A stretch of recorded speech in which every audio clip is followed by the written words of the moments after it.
محمد ونصلی وسلم و رسول کریم اما بعد. میرے انتہائی قابل احترام علماء عزیز وقار اور میرے محترم ساتھیوں اور میرے پیارے عزیز طلباء کرام، سب سے پہلے تو میں سب حضرات کا شکر گزار ہوں کہ آپ حضرات نے ہمارے بچوں کی حوصلہ افزائی کے لیے اور اپنے لیے قبولیت کے اس مبارک موقع کو استعمال کرتے ہوئے تشریف لائے. اللہ تعالیٰ یہاں ہم سب کا مل بیٹھنا اپنی بارگاہ میں قبول فرمائے. اور حضرت جو مسلسلات کی بات کر رہے تھے تو مجھے یہ 20 سال پیچھے لے کے چلے گئے. مسلسل بالضیافہ اور مسلسل بالاسودین کی جب باری آئی تو مجھے وہ یاد آ گیا کہ ہمارے استاد محترم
ساتھی تشریف رکھیں.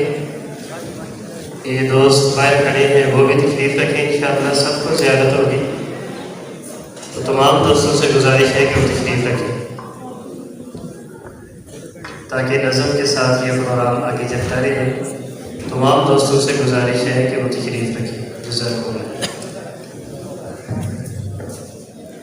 بات کو مختصر کرتے ہوئے کیونکہ کافرین تشریف لا چکے ہیں تو میں ان کے درمیان اور آپ کے درمیان حائل نہیں ہونا چاہوں گا. مسلسل بالضیافہ اور مسلسل بالاسودین سے یاد آیا اور مسلسل بالمصافحہ کہ اللہ نے اپنے محبوب کی ایک ایک چیز کو اتنا محفوظ فرما دیا کہ آقا کریم نے یہ حدیث بیان کرتے ہوئے حضرت معاذ بن جبل سے مصافحہ کیا اور فرمایا معاذ میں تجھ سے محبت کرتا ہوں اور تجھے اس محبت کا واسطہ دیتا ہوں کہ ہر نماز کے بعد اس دعا کو، ان کلمات کو کبھی بھی نہ چھوڑنا. ہم سب کی نیت کر لیں کہ ہم بھی آج کے بعد ان کلمات کو کبھی نہیں چھوڑیں. سارے پڑھ لیجیے. اللہم اعنی علی ذکرک و شکرک و حسن عبادتک. اللہ میں تیرا ذکر ایسے کروں کہ تجھے پسند آ جائے، میں تیرا شکر ایسے ادا کروں کہ تجھے پسند آ جائے، میں تیری عبادت ایسے کروں کہ تجھے پسند آ جائے. ایسے ہی بات چل رہی تھی مسلسل بالاسودین. اسودین یہ سید سے بھی ہے اور اسود سے بھی ہے. دو سردار چیزیں اور دو کالی چیزیں، کھجور اور پانی. تو ہمارے استاد محترم حضرت مولانا احسان الحق صاحب دامت برکاتہم العالیہ نے جب ہمیں یہ حدیث سنائی تو ہمیں بھی کھجور اور پانی پیش کیا اور اس کے آداب میں سے ہے کہ کھجور اور پانی پیش کیا جائے. موجود تو ہے لیکن ابھی موقع نہیں ہے، لیکن میں اس کا تھوڑا سا کچھ عرض کر دوں. فَمَا مَنْ أَضَافَ مُؤْمِنًا فَكَأَنَّمَا أَضَافَ آدَمَ علیہ السلام. جس نے کسی ایک ایماندار کی ضیافت کی، محبت سے پیش آیا تو اس نے گویا کہ تمام انبیاء کے والد، تمام انسانیت کے والد حضرت آدم علیہ السلام کی خدمت کا ثواب کما لیا. من اضاف مومنین فکأنما اضاف آدم و حوا علیہم السلام. جس نے دو کا اکرام کیا اس نے حضرت آدم اور حضرت حوا کا. من اضاف ثلاثتا فکأنما اضاف جبریل و میکائیل و اسرافیل. تین مقرر فرشتوں کی خدمت کی سعادت حاصل کر لی. ومن اضاف اربعتا. جس نے چار بندوں کی خدمت کی فَكَأَنَّمَا قَرَأَ التَّوْرَاةَ وَالزُّبُورَ وَالْإِنْجِيلَ وَالْفُرْقَانَ. اس نے چاروں آسمانی کتابیں پڑھنے کی سعادت حاصل کر لی. ومن اضاف خمسا، جس نے 5 کی خدمت کی، فکأنما صلی الصلوات الخمس مع الجماعت الی یوم القیامہ، قیامت تک جتنی 5 وقت کی باجماعت نمازیں ہوں گی اس کے تو قدر اس کو اجر ملتے ہیں۔ سبحان اللہ۔ بقیہ 5 پھر انشاءاللہ جب کھجور اور پانی پیش کریں گے پھر عرض کر دیں گے۔ دوسری بات، ہارون رشید رحمۃ اللہ علیہ بہت بڑے اللہ والے بھی تھے، اور ان کی بادشاہت وہاں تک پھیلی ہوئی تھی کہ سورج غروب نہ ہوتا تھا۔ مراد یہ ہے کہ کہیں دور سے بادل بھی نظر آتے تو کہتے تھے کہ اے بادل تو جہاں بھی ہے، تیرے سے جو فصل پیدا ہونی ہے اس کا عشر میری حکومت میں ہی آنا ہے، میرے پاس ہی آنا ہے، اس لیول کے۔ لیکن ایک صفت، ہزاروں خوبیاں تھیں ان کے اندر، لیکن ایک صفت کہ جب بھی کسی عالم دین کے پاس بیٹھتے تو ضرور کہتے کہ مجھے کچھ نصیحت فرمائیں، کوئی بزرگ آدمی سے ملتے تو نصیحت کا کہتے۔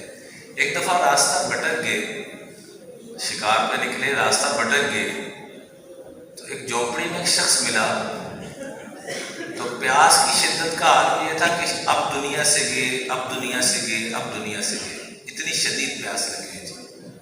تو جا کے کہا مجھے پانی چاہیے اور اپنا تعارف کروایا، تو انہوں نے پانی پیش کیا۔ تو اس حالت میں بھی کہہ رہے ہیں کہ حضرت مجھے کوئی نصیحت فرمائے، ذرا طلب اور اندر کی درد دیکھیے، اس حالت میں بھی کہہ رہے ہیں کہ مجھے کوئی وصیت، کوئی نصیحت، کچھ بات رہنمائی فرمائے۔ تو پانی پکڑ لیا واپس، بڑوں کی بڑی ادائیں، اور پانی لے کر فرمایا کہ اگر میں آپ سے اس وقت کہوں کہ آدھی سلطنت میرے حوالے کرو، لکھ کے دو، پھر میں تمہیں 1 گلاس پانی دوں گا، تو کیا خیال ہے؟ کہا جی میں بالکل لکھ کے دینے کے لیے تیار ہوں، میں تو مر رہا ہوں۔ پانی پلا دیا۔ اس کے بعد فرمایا کہ اس پانی کے اندر میں نے ایک ایسی چیز ڈالی ہے کہ اب تم قضائے حاجت کے لیے جاؤ گے تو تم پیشاب نہ کر سکو گے، واش روم سے فارغ نہ ہو سکو گے جب تک کہ میں آپ کو ایک دوائی نہ کھلا دوں۔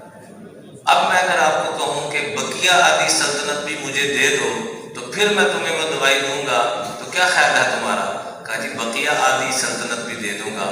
میں دوائی کوئی نہیں تھی، صرف آپ کو سمجھانا تھا کہ 1 گلاس پانی کا پینا اور اس کو جسم سے ہضم کر کے نکالنا یہ ساری دنیا کی حکومت سے بھی قیمتی ہے جو اللہ نے مجھے آپ کو مفت میں دیا ہوا ہے۔ میرے عزیزو، اپنے اندر کو صاف ستھرا کرنا یہ انتہائی ضروری ہے۔ رب کی بارگاہ میں رو کے، گڑ گڑا کے، مانگ کر، جیسے یوسف علیہ السلام نکلے تو ہر بند دروازہ کھلتا چلا گیا، آج ہم بھی مانگنے والے بن جائیں۔ آخری ایک بات عرض کر کے بات ختم کرنا چاہوں گا۔ حضرت امام بخاری رحمۃ اللہ علیہ، جن کا نام ہم بچپن سے سنتے آ رہے ہیں، میں ان کے مزار اقدس پر بھی حاضر ہوا۔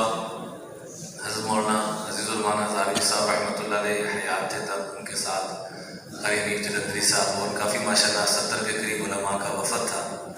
تو وہاں بیٹھ کر بھی بخاری شریف کی ان حضرات سے حدیث سننے کا اور اجازت کی سعادت اللہ نے عطا فرمائی، اور اس صحن میں گئے جہاں 70 ہزار طلباء پڑھا کرتے تھے، اور آج وہاں 70 طلباء بھی نہیں ہیں۔ اور اندازہ کریں کہ امام بخاری جیسی شخصیت کو بھی ان نقدرے لوگ اور تنگ کرنے والے، جن کے مقدر میں کچھ اور ہی لکھا ہوتا، ہر جگہ موجود ہوتا۔ اس لیے میں خاص طور پہ اپنے علماء کرام سے، اپنے ساتھیوں سے گزارش کروں گا کہ ان چیزوں کی ٹینشن مت لیں۔ امام بخاری جیسی ہستی کو بخارا میں نہیں رہنے دیا، ان کو بھی وہاں سے نکال دیا گیا۔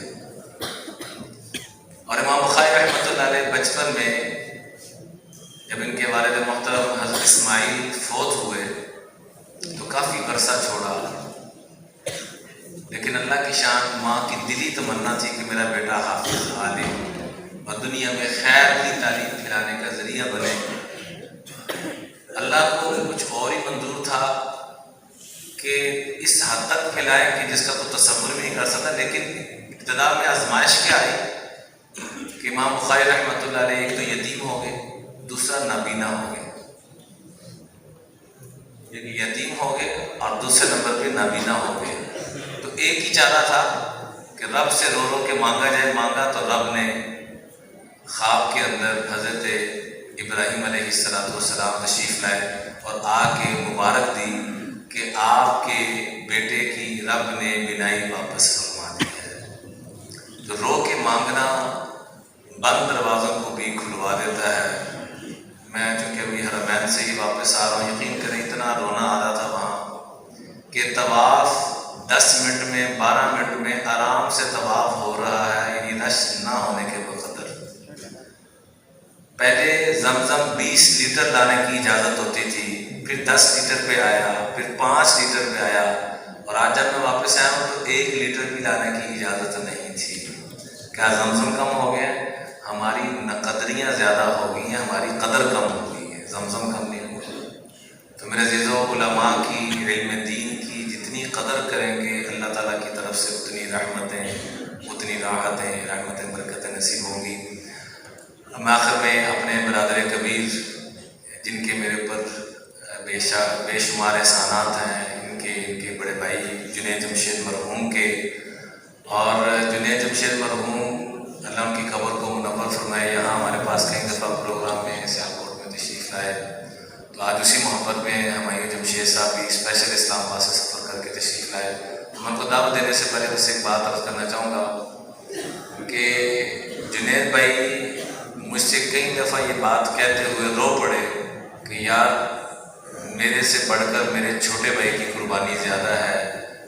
مجھے تو سارے جانتے تھے کہ میں نے گانے کو چھوڑا اور ادھر آیا، میرے بھائی نے بینک کی اس سیٹ کو چھوڑا، دبئی کے اندر اس شان و شوکت سے رہتا تھا کہ جس کا ایک عام آدمی تصور بھی نہیں کر سکتا، CEO وہاں پر بننا دنیاوی اعتبار سے بہت بڑی بات، لیکن حج پہ 4 دن کے لیے گئے اور وہیں سے 4 مہینے کا سفر شروع کر دیا، اور وہ پریشر آیا کہ آپ کی سوچ ہوگی، اور پھر وہ حالات بھی آئے کہ گھر میں فقر و فاقہ بھی آیا، جیسے جنید جمشید کے گھر میں آیا ایسے ہمارے ہمایوں جمشید کے گھر میں بھی آیا، لیکن فاقوں کو برداشت کر لیا، لیکن سودی نظام کی طرف جانے کا ہمت نہیں ہوئی کہ ادھر دوبارہ جائیں اللہ اور اس کے رسول کے جان کی طرف، اور اسپیشل اسی مقصد کے لیے کراچی سے اسلام آباد شفٹ ہوئے۔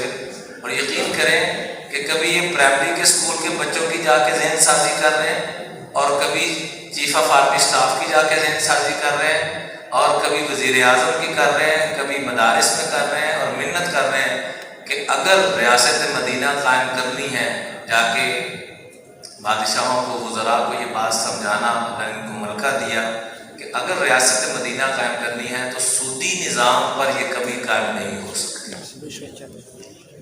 سودی نظام ختم کرنا ہوگا۔ اور عام طور پہ یہ کہا جاتا ہے کہ بھی ختم ہونا، متبادل کیا ہے، تو اللہ نے ان کو وہ تجربہ دیا ہے کہ متبادل بھی سارا پیش کر رہے ہیں، کر سکتے ہیں، کر رہے ہیں، اور کئی ملکوں میں اللہ نے ان کو سود سے پاک بزنس کروانے کا ذریعہ بھی بنایا۔ تو اللہ سے دعا ہے کہ اللہ تعالیٰ ہمارے اس برادر محترم کو بھی استقامت بما سبقت عطا فرمائے، اور ابھی ہم ان سے مختصر سی بات بھی سنیں گے اور نعت بھی سنیں گے تاکہ ہمارا ایمان بھی تازہ ہو۔